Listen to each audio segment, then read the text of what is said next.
All right, so our rhomboids, your textbook calls them major and minor and separates their exact origins and insertions. But in reality, functionally, you can't usually even feel the separation between the two. The fibers go in the same direction and practically the same origin insertion. So what does that tell you about actions? Complete synergist, awesome. So they're practically the same muscle, but for the sake of talking in the way your trail guide does, we will talk about the difference of their origin insertion.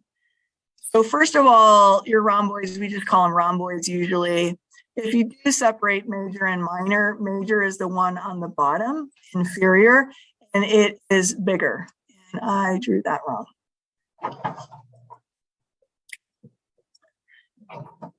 All right, so the origin is the spinous process of T2 to T5.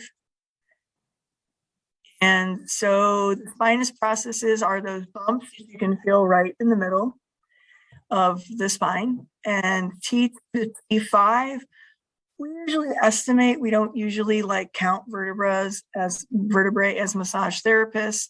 But if you do want to actually count, the quickest way to know is that if you feel on the back of the neck, the spinous process that sticks out a lot at the base of your neck is C7. So if you want to know, you can count down from there. Last cervical, yeah. The other kind of guide, like that one is not going to change because it sticks out and it's stuck. The two reference points that can change because the scapula is movable, but if you just want to estimate, is that going medially from the medial part of the spine of the scapula is usually around T3. And going across from the inferior angle is usually around T7. But that is mobile, so that one is not precise. Whereas if you want to get precise, you can count down from C7. We would get precise like in acupuncture if we want to, like, there's very specific spots. As a massage therapist, like we talked about in lab yesterday, even if you're being precise, you don't want it to feel like you're poking and counting. So you would still like be slidey about it. Yeah. I always work with rhomboids, major and minor together. I don't really separate them, although you will sometimes feel more trigger points and adhesions in one part than another. So you're definitely checking the whole thing and you're just treating what doesn't feel happy. Minor is the one superior, and it's the spinous process of C7 and C1. So from the one that sticks out going down. Now, some people feel like, very tender on their spinous processes. So if you do work rhomboids, you don't really want to focus right on the spinous processes. You kind of go just lateral to them. And then the insertions.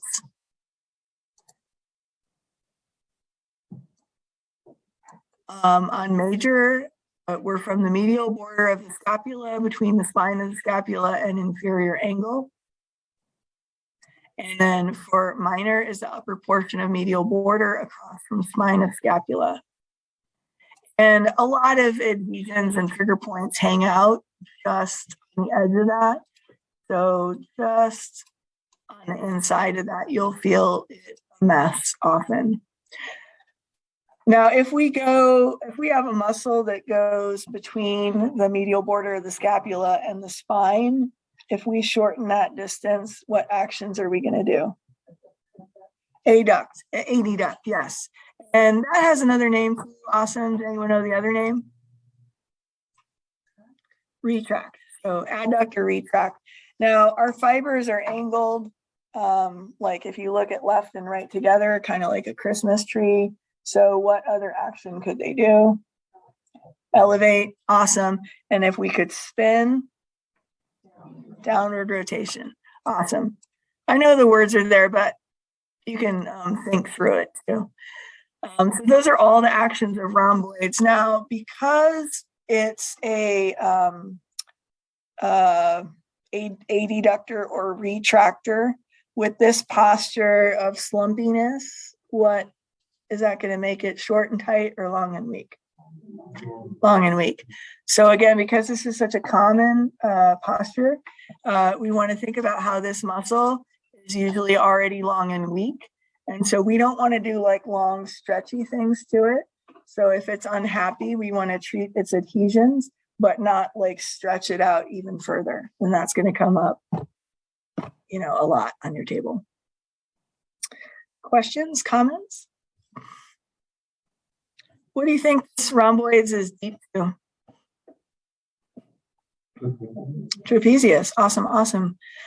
Now the rhomboids, healthy, unhealthy. It's a pretty thin muscle. And it's deep to the traps, which is also thin in that area, but you'll often feel it like skinny little ropes. So you'll feel when it's unhappy, you'll feel the fibers. So go across the fiber direction and you'll feel if they feel ropey. Questions on the rhomboids? All right.